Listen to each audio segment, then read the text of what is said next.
जय हिंद। मैं हूं स्वप्निल तिवारी और सकार एकेडमी में आप सभी का फिर से स्वागत करता हूं। दोस्तों, जैसा कि आप सभी अवगत हैं, छत्तीसगढ़ सरकार के द्वारा बहुत सारी भर्ती परीक्षाएं आयोजित की जाने वाली हैं, जिसमें से अधिकतर भर्ती परीक्षाएं व्यापम के द्वारा आयोजित की जाएगी। व्यापम के द्वारा जब भी भर्ती परीक्षाएं आयोजित की जाती है तो परीक्षा में 150 प्रश्न पूछे जाते हैं, जिसमें से लगभग 50 क्वेश्चन मैथमेटिक्स और रीजनिंग अर्थात गणित एवं रीजनिंग से संबंधित होते हैं। कहने का तात्पर्य यह है कि 1/3 वेटेज के साथ गणित एवं रीजनिंग बहुत ही महत्वपूर्ण होता है और जब भी किसी मंडल या आयोग के द्वारा बहुत सारी भर्ती परीक्षाएं आयोजित होती है तो प्रश्नों के पैटर्न की पुनरावृत्ति होती है, रिपीटेशन होता है, वही पैटर्न के प्रश्न बार बार पूछे जाते हैं। तो इसीलिए सबसे ज़रूरी होता है ऐसे एग्ज़ाम की तैयारी के लिए प्रीवियस एग्ज़ाम में जितने भी प्रश्न पूछे गए हैं उन्हें आप हल करके ज़रूर देखें। तो इसीलिए मैं आप सभी के लिए एक वीडियो सीरीज़ लेकर के आ रहा हूं, जिसमें व्यापम के द्वारा ली गई विगत सारी परीक्षाओं के गणित एवं रीजनिंग के संपूर्ण प्रश्न के हल मैं आपको बताऊंगा। मैं कोशिश करूंगा कि सारे प्रश्न के हल आपके लिए बहुत ही आसान रहे, आपके लिए बहुत सिंपल रहे और बहुत जल्दी से बने। मैं उन प्रश्नों को भी आपको बताऊंगा जिसके हल 5 से 10 सेकंड में निकाले जा सकते हैं। मैं उन प्रश्नों को भी बताऊंगा जिसके हल 1 से 2 पेज के भी हो सकते हैं। इसके साथ ही मैं आपको यह भी बताना चाहूँगा कि गणित एवं रीजनिंग की पूरी तैयारी, संपूर्ण तैयारी करने के लिए आप सकार एकेडमी के ऑनलाइन कोर्स को भी ज्वाइन कर सकते हैं। इस ऑनलाइन कोर्स में आपको बेसिक से लेके एडवांस तक की अप्रोच सिखाई जाएगी।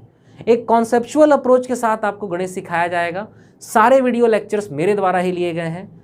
इस कोर्स के अंतर्गत आपको 150 से अधिक वीडियो लेक्चर्स रिकॉर्डेड फॉर्म में अवेलेबल होंगे, जो कंप्लीट सिलेबस के साथ होंगे। गणित है, डाउट आना स्वाभाविक है, तो यदि आपको डाउट आता है तो हमारे तरफ से आपको खुली छूट है कि आपको कोर्स के किसी प्रश्न में डाउट, किसी बुक के किसी प्रश्न में डाउट या किसी एग्जाम में आए हुए प्रश्न में डाउट है तो उसके लिए हम live doubt clearing interactive session organize करते हैं, जिसमें आप रियल टाइम में हमसे डाउट पूछते हैं। जो भी डाउट आप पूछेंगे हम आपको उसे समझाएंगे। इसके साथ ही वीडियो लेक्चर्स को देखने की कोई सीमा नहीं है, इसका एक्सेस बिल्कुल अनलिमिटेड है। इस पूरे कोर्स की वैलिडिटी 6 महीने की होगी और फीस रहेगी मात्र 999 रुपये। साथ ही इस कोर्स के अंतर्गत आपको टॉपिक वाइज ऑनलाइन टेस्ट भी उपलब्ध होगा। तो सकार एकेडमी के गणित एवं रीजनिंग के ऑनलाइन कोर्स को ज्वाइन करने के लिए सकार एकेडमी के एंड्रॉयड एप्लीकेशन को डाउनलोड करें, जिसका लिंक नीचे डिस्क्रिप्शन पर दिया हुआ है, और जल्द से जल्द अपना प्रवेश सुनिश्चित करें। पटवारी भर्ती परीक्षा 2017 में रीजनिंग, चलिए शुरू करते हैं।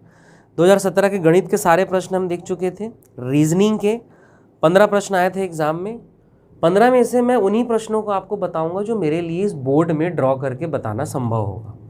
तो उसके अलावा बाकी प्रश्न जो नॉन वर्बल के बचेंगे, जो मैं ड्रॉ नहीं कर पा रहा हूँ बोर्ड में, तो वो आप मुझसे पूछ सकते हैं पर्सनली, यदि वो आपसे नहीं बन रहा है तो। चलिए शुरू करते हैं बिना किसी देरी के। सबसे पहले उठाते हैं एक सीरीज़ का प्रश्न है। सीरीज़ का प्रश्न दिया है आपको 7 के बाद दिया है आपको 12 के बाद दिया है 28 के बाद दिया है 52 और 52 के बाद क्वेश्चन मार्क। ये आपको निकालना है, ठीक है। ऑप्शन जो भी है, यहाँ तो हमको वैल्यू ही निकालना है। जो ऑप्शन से बनेगा उसमें मैं ऑप्शन का जिक्र करूँगा, ठीक। अब कोई भी सीरीज़ को सॉल्व करने के लिए सबसे पहला तरीका तो यही होता है, अगर आपको डायरेक्ट कोई पैटर्न नहीं दिख रहा है, भाई 7 है, 12 है, 28 है, डायरेक्ट पैटर्न नहीं दिख रहा है, तो उनके बीच का अंतर निकालिए।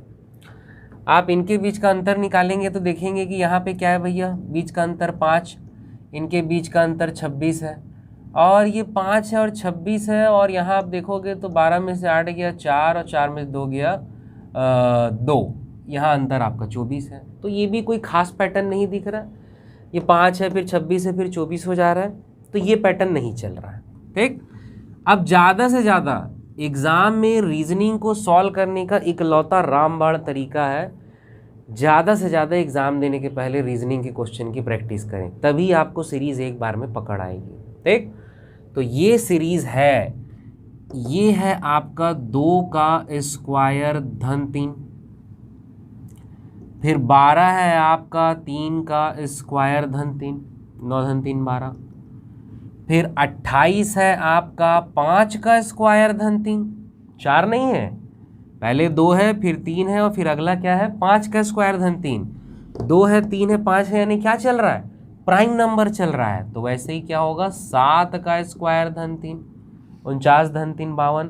तो प्राइम नंबर 7 के बाद अगला कौन सा होगा, 9 नहीं मान लेना है, 11, 11 का स्क्वायर धन 3 यानी 121 धन 3 मतलब 124, ऑप्शन नंबर सी। ठीक है। अब ये थोड़ा भयानक टाइप का पैटर्न था। भयानक कब तक है, अगर ऐसा पैटर्न कभी आपने सॉल्व नहीं किया है तो बिल्कुल भयानक है। सीरीज रीजनिंग में मिसिंग एलिमेंट सॉल्व करने के लिए मेरी पहली सलाह यही है, 30 सेकंड सोचना है। यदि आपको पैटर्न समझ में आ गया तो ठीक है, नहीं पैटर्न समझ में आया 30 सेकंड के अंदर आगे बढ़ना है। पहले पूरा बना लेना है पेपर को, उसके बाद आखिरी में आके इसको बनाना है, नहीं तो दिमाग खपेगा, समय खपेगा और एग्जाम में गलतियां होंगी। चलिए आगे चलते हैं। अगला जो है अल्फ़ाबेटिकली सीरीज है। ठीक है। अब इसके लिए भी थोड़ा एक्सपीरियंस की ज़रूरत है। एक्सपीरियंस कहाँ से आएगा, ज़्यादा से ज़्यादा प्रश्न बनाने से आएगा। अब ये अल्फ़ाबेटिकली सीरीज़ मैं आपके लिए लिख रहा हूँ। ठीक है। पहला दे दिया है ब्लैंक, उसके बाद आपको दिया है ACCA, फिर से ब्लैंक है, फिर दे दिया है CCCA, फिर से ब्लैंक है, फिर दे दिया है A के बाद CCC, फिर से ब्लैंक है, A के बाद दे दिया है CCC, फिर से ब्लैंक है, और उसके बाद आखिरी में दे दिया है AAA। बेसिकली ये ऑप्शन से बनता है। ठीक है। तो ऑप्शन मैं इसका लिख दे रहा हूँ आपके लिए। पहला ऑप्शन दिया है ACCA, दूसरा ऑप्शन दिया है CAAA, तीसरा ऑप्शन दिया है CCAA और चौथा ऑप्शन दिया है CAAC। आपके पास एग्ज़ाम में हिंदी और इंग्लिश ऑफलाइन पेपर में 2 तरफ पन्ना होता है। ठीक है। तो आप एग्ज़ाम में एक तो पेंसिल लेके जाइए पहली बात। ठीक है।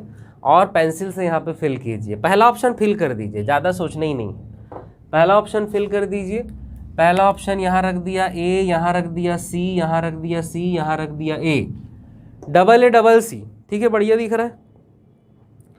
सिंगल A, फिर 4 ठो C, फिर सिंगल A, फिर सिंगल C, फिर A, फिर CC, नहीं मज़ा आ रहा है। पहला वाला ऑप्शन हमारा पैटर्न नहीं है, मिटाल दीजिए। पेंसिल और रबड़ है तो आप बढ़िया से वहाँ मिटाल सकते हैं, नहीं तो दूसरे तरफ है आपके पास इंग्लिश वाला, यही प्रश्न लिखा रहेगा इंग्लिश में, वहाँ ये काम कीजिए। अगला ऑप्शन भरिए CAA।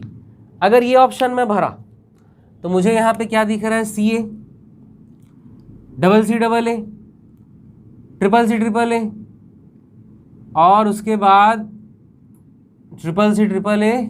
यहाँ हमसे एक सी मिस हो गया है लग रहा है।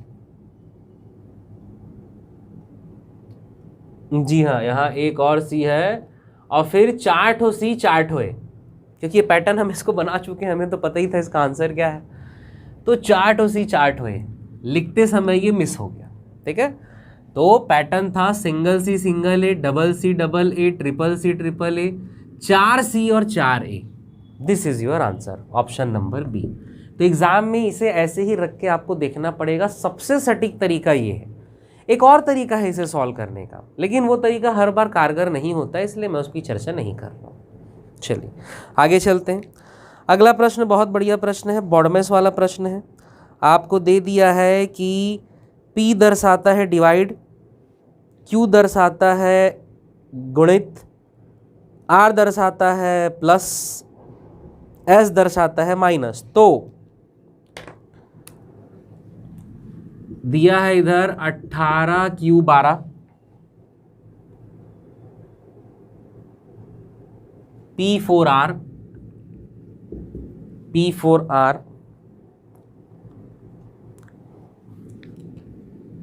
5S6। ठीक है। और आपको प्रश्न में लिख दिया है, क्या लिख दिया है, P भागित दर्शाता है, Q R S चारों का एक एक सिंबल दे दिया है। अब जब मेन एग्ज़ाम आपका रहेगा, ऑफलाइन एग्ज़ाम है, ये जो अल्फ़ाबेट है उसी के ऊपर गुदागादी कर देना, कोई फ़र्क नहीं पड़ रहा है। कैसे, P का मतलब हो रहा है भागित, अलग से भी आप साफ लिख सकते हो, यदि आपको लगता है आपसे गलती हो सकती है तो अलग से लिख दो। जैसे लिखा है कि P का अर्थ है भागित, P भागित दर्शाता है तो P की जगह मैंने भागित लिख दिया। फिर उसके बाद Q इंटू दर्शाता है तो Q की जगह मैंने इंटू का साइन लगा दिया, गुणा का साइन। R धन और S ऋण, R जो है वो धन है और S जो है वो ऋण है। क्लियर? अब यहाँ पे आपको बॉडमेस लगा के बस सॉल्व करना है। बॉडमेस कहने का मतलब पहले ब्रैकेट, फिर ऑफ या ऑपरेटर, फिर डी डिवाइड, भाग, गुणा, धन, ऋण। तो पहले आप यहाँ पे भाग सॉल्व करोगे तो 12/4 यानी इस पूरे की वैल्यू कितनी आ जाएगी 3, इसका कहानी खत्म हो गया। फिर गुणा सॉल्व करोगे 18 दिया कितना आ जाएगा 54 और धन 5 -6 ये -1 हो जाएगा। फाइनल आंसर आपका कितना आया 53 option number B is your answer. बनेगा? बहुत आसान प्रश्न है, आता ही है। रीजनिंग थोड़ा सिंपल रहता है जनरली। चलिए आगे चलते हैं। अगला प्रश्न है डायरेक्शन वाला। अब इसके लिए थोड़ा सा एक टेक्निक मैं आपको सिखाना चाहूँगा। लंबा चौड़ा प्रश्न है लेकिन इसे आपको पूरा ड्रॉ करने की ज़रूरत नहीं है। डायरेक्शन वाले प्रश्न जब भी एग्जाम में आए तो हमेशा सबसे पहले उसके आखिरी में देखिए कि वो पूछ क्या रहा है। आखिरी में पूछ रहा है कि वह किस दिशा की ओर मुंह करके खड़ा है, यानी केवल दिशा आपसे पूछ रहा है। क्लियर? केवल दिशा आपसे पूछ रहा है। दिशाएं आपको पता है भाई क्या होती है, ये होता है नॉर्थ साउथ, ये होता है ईस्ट और वेस्ट, और आखिरी में आपसे दिशा ही बस पूछ रहा है। तो चूंकि आखिरी में आपसे केवल दिशा ही पूछ रहा है ना, तो पूरा आपको डायरेक्शन ड्रॉ करने की जरूरत नहीं है। शुरुआत करेंगे। एक चूहा पूर्व की ओर 20 मीटर दौड़ता है। ये चूहा है, एक काला काला जो दिख रहा है वो उसका मुंह है। ये आप पूर्व की ओर मुंह कर दिए उसका। एक चूहा पूर्व की ओर 20 मीटर। एग्जाम में भी यही करना, कागज पेन लेना और सीधा ऐसे तो डायरेक्शन बनाना। एक चूहा पूर्व की ओर 20 मीटर दौड़ा, कोई 20 मीटर बनाने की जरूरत नहीं है, केवल दिशा आपको निकालना है। एक चूहा पूर्व की ओर 20 मीटर दौड़ा और दाएं अपने राइट साइड मुड़कर 10 मीटर जाता है, तो दाएं यानी नीचे जाएगा, इसको बस नीचे मोड़ दो। ठीक है, 10 मीटर से कोई मतलब नहीं है। उसके बाद फिर दाएं मुड़कर राइट साइड मुड़कर 9 मीटर जाता है। अब नीचे दाएं मुड़ रहा है तो कहाँ जाएगा? नीचे इसका दायां किस तरफ होगा? इस तरफ होगा। सीधी सी बात है, मुंह अब नीचे है तो दायां किधर होगा? इधर होगा। दाएं मुड़कर 9 मीटर जाता है। पुनः लेफ्ट मुड़कर 5 मीटर जाता है। अब लेफ्ट किधर मुड़ेगा? नीचे। फिर मुंह इसका क्या कर दो? नीचे। लेफ्ट मुड़कर 5 मीटर जाता है।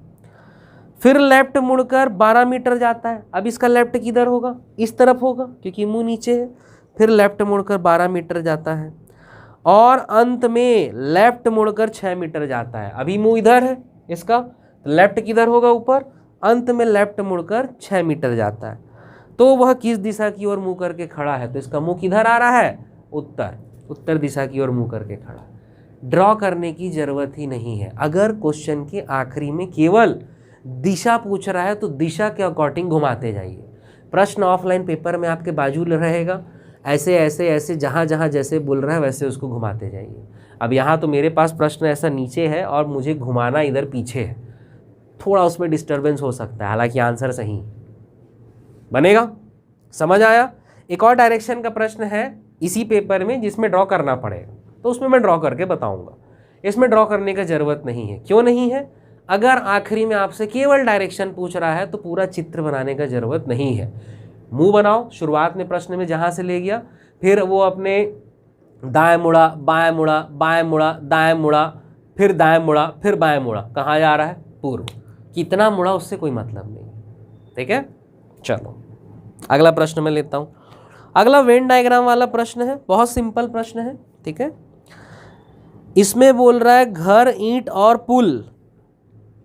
ऑप्शन दे दिया है आपको घर, ईंट और पुल, और 4 ऑप्शन है आपका कि भाई इसका वेन डायग्राम ये होगा, या इसका वेन डायग्राम ये होगा, या इसका वेन डायग्राम ये होगा, या इसका वेन डायग्राम ये होगा।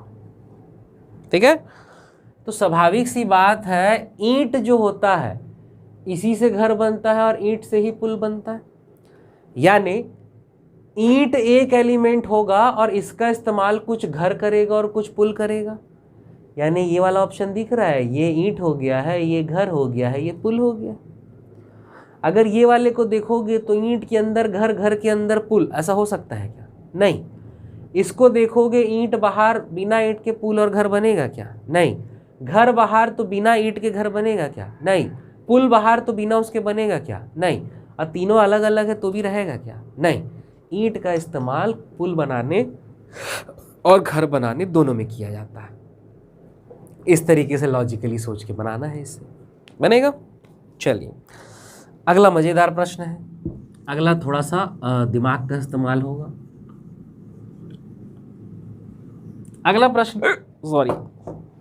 अगला प्रश्न आपको दिया है 31 + 72 बराबर यदि 26 है, 52 + 46 बराबर यदि 32 है, तो 47 +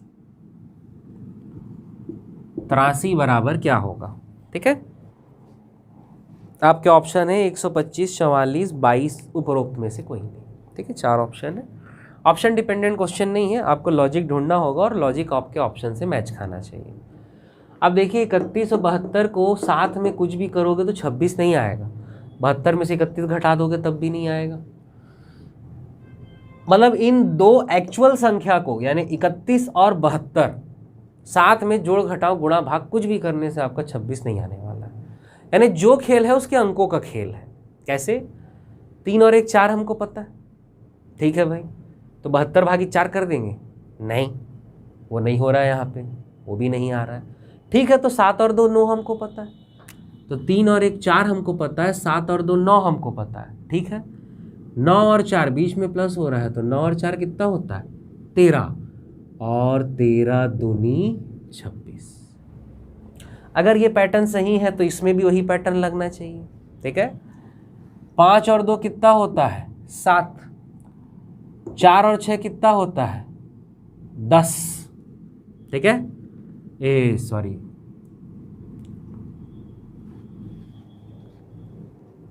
45 है ये।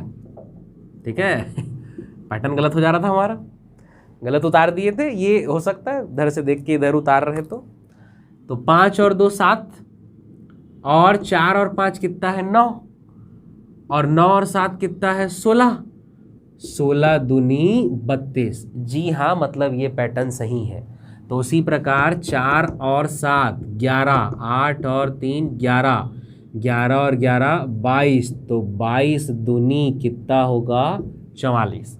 ऑप्शन नंबर बी 44 बनेगा। समझ आया? अब ये पैटर्न कैसे समझ में आएगा? ज़्यादा से ज़्यादा प्रैक्टिस करने से। रीजनिंग का कोई दूसरा तरीका नहीं, जितना ज़्यादा से ज़्यादा प्रैक्टिस करिए। रीजनिंग के प्रश्नों को बनाने में बहुत समय लगता है, ऐसा नहीं है। ज़्यादा से ज़्यादा प्रैक्टिस कीजिए, जरूर बनेगा एग्ज़ाम में।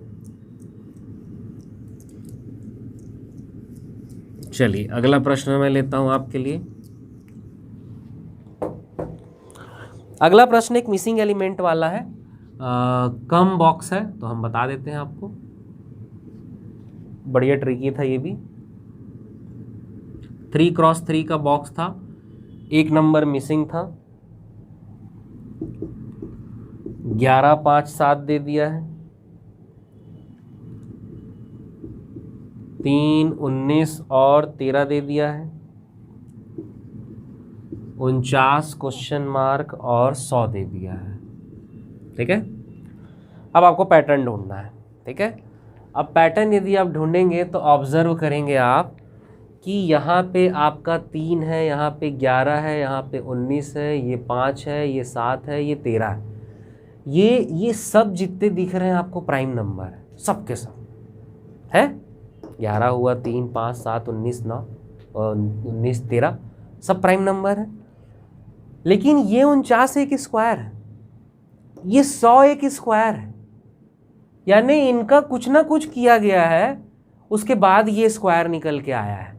वैसे ये भी स्क्वायर निकल के आया है, वैसे ये भी कुछ स्क्वायर निकल के ही आएगा। ये 49 स्क्वायर है, ये स्क्वायर है, ये स्क्वायर है तो ये भी कोई ना कोई स्क्वायर हो गया, 10 का स्क्वायर है, 7 का स्क्वायर है। तो ऑप्शन में देखिए, अगर आपकी किस्मत बुलंदी पर है, इकलौता नंबर कोई स्क्वायर वाला है क्या, तो आपका ऑप्शन दिया है पहला 49, दूसरा दिया है 121, तीसरा दिया है 169 और चौथा दिया है 144। यानी चारों ऑप्शन स्क्वायर के ही है। तो किस्मत बिल्कुल भी बुलंदी पर नहीं है, ठीक है। लेकिन ये क्लियर हो गया कि हाँ भैया स्क्वायर ही निकल के आएगा, क्योंकि चारों ऑप्शन आपके स्क्वायर हैं। एक पैटर्न पकड़ा गया। अब इनको कुछ कुछ करना है, स्क्वायर लाना है। ये किसका स्क्वायर है? 7 का। ये किसका स्क्वायर है? 10 का। यानी इसको कुछ कुछ करके 7 लेके आना है। कैसे आएगा? 11 और 3 को जोड़ दिए 14/2 बराबर 7। 7 और 13 को जोड़ दिए, 7 और 13 को जोड़ दिए तो 7 और 13 कितना हो गया? 20/2 बराबर 10 का स्क्वायर। तो वैसे ही यहाँ पे 19 और 5 कितना हो जाएगा? 19 और 5 24/2 यानी 12 का स्क्वायर 144 बनेगा जी। ऐसे ढूंढते हैं पैटर्न, ठीक है। एग्जाम में जरूर ऐसा पैटर्न ढूंढने का प्रयास करें, और ऐसा पैटर्न ढूंढना है कैसे समझ आएगा? हर क्वेश्चन में बोल रहा हूँ और बोलूँगा भी, क्योंकि यही सच्चाई है। कोई जादू नहीं है, कोई जादू छड़ी नहीं है, कोई 5 सेकंड 4 सेकंड का सॉल्यूशन कहीं लग गया हर जगह लगेगा, कोई गारंटी नहीं है। प्रश्न का पैटर्न बदलेगा। कॉन्सेप्ट यदि आपका क्लियर नहीं है तो ट्रिक और फंडे और जादू की ट्रिक्स और 5 सेकंड वाली ट्रिक, बहुत सारे वीडियोस ऐसे दिखते हैं, उसको आप बिल्कुल फॉलो कीजिए, वो बिल्कुल काम का है। लेकिन हर क्वेश्चन में नहीं, वो फिक्स क्वेश्चन में ही काम का रहता है, और जो हर क्वेश्चन में काम का रहेगा वो तो हम बताएंगे, ठीक है।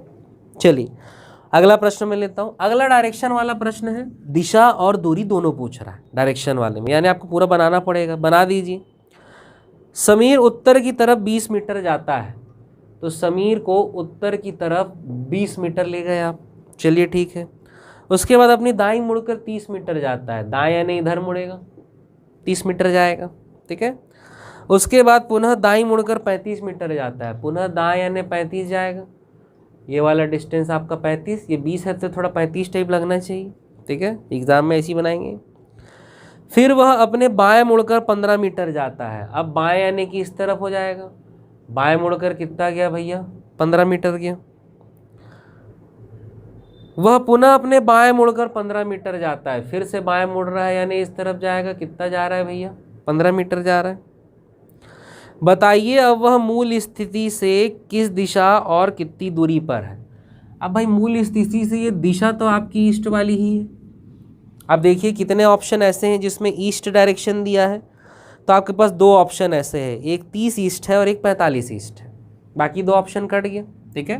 यानी आंसर आपका 30 मीटर ईस्ट आएगा या 45 मीटर ईस्ट आएगा। देखिए यहाँ से यहाँ तक का डिस्टेंस ये 30 है, तो ये भी कितना होगा? 30।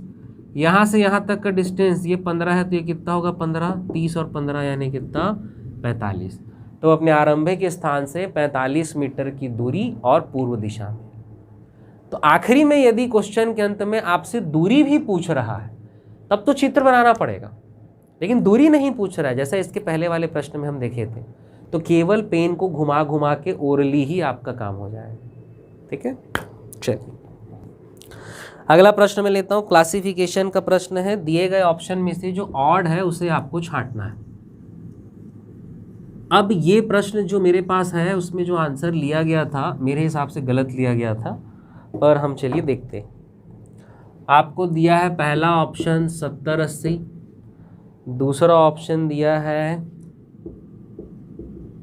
54 और 62, तीसरा ऑप्शन दिया है 28 और 32,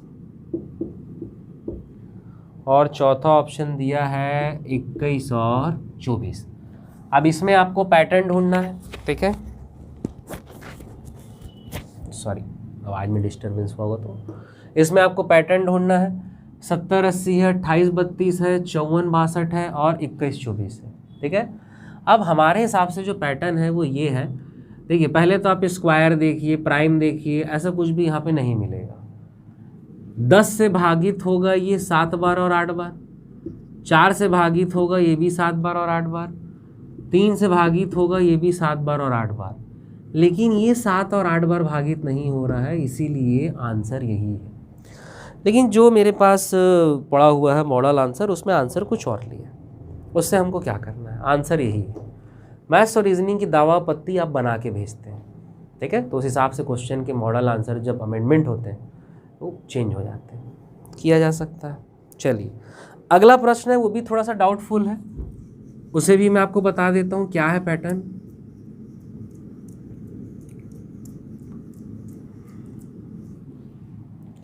सीरीज का क्वेश्चन है, आपको दिया है 3F, 6G, 11T,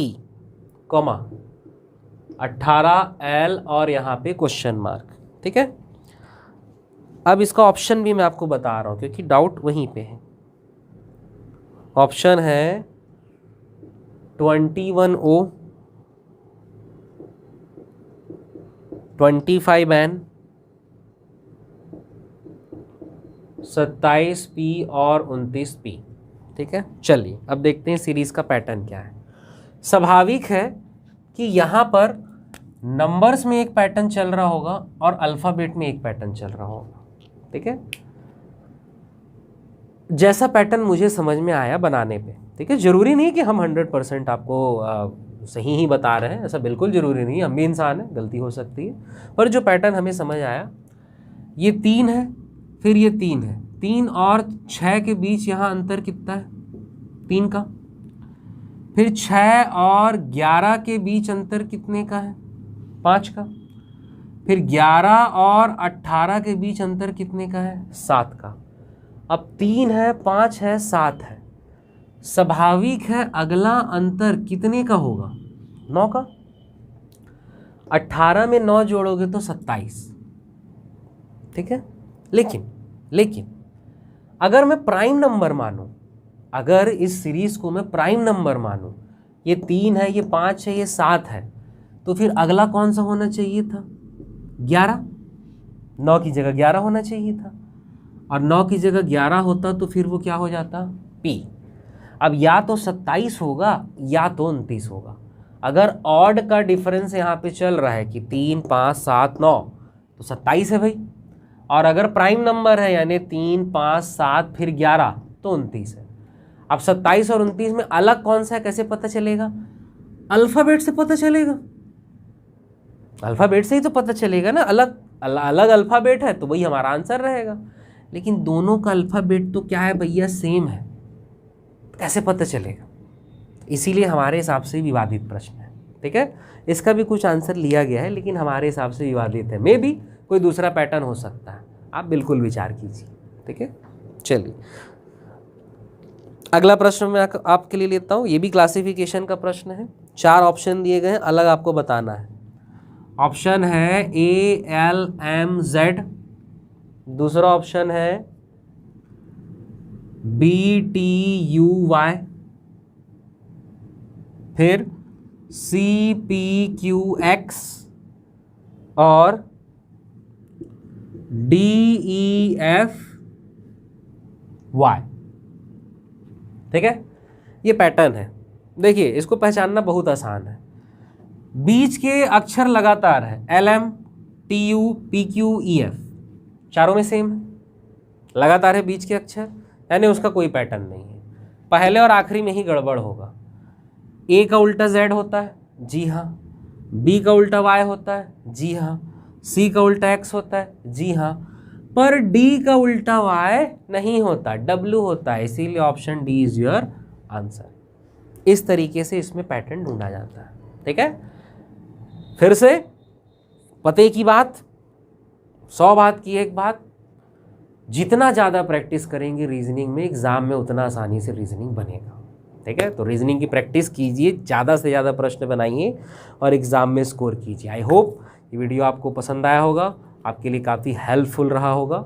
यदि आपको ये वीडियो पसंद आया है, हेल्पफुल रहा है और मैथ्स रीजनिंग आप अच्छे से सीखना चाहते हैं, तो मेरे ऑनलाइन कोर्स को ज्वाइन कीजिए सकार एकेडमी में, जिसकी फ़ीस मात्र 999 है।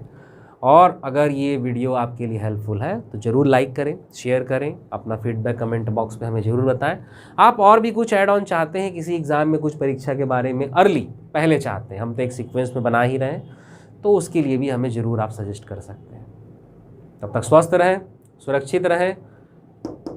मेहनत ही सफलता की एकमात्र कुंजी है, मेहनत से पीछे नहीं भागना। Thank you.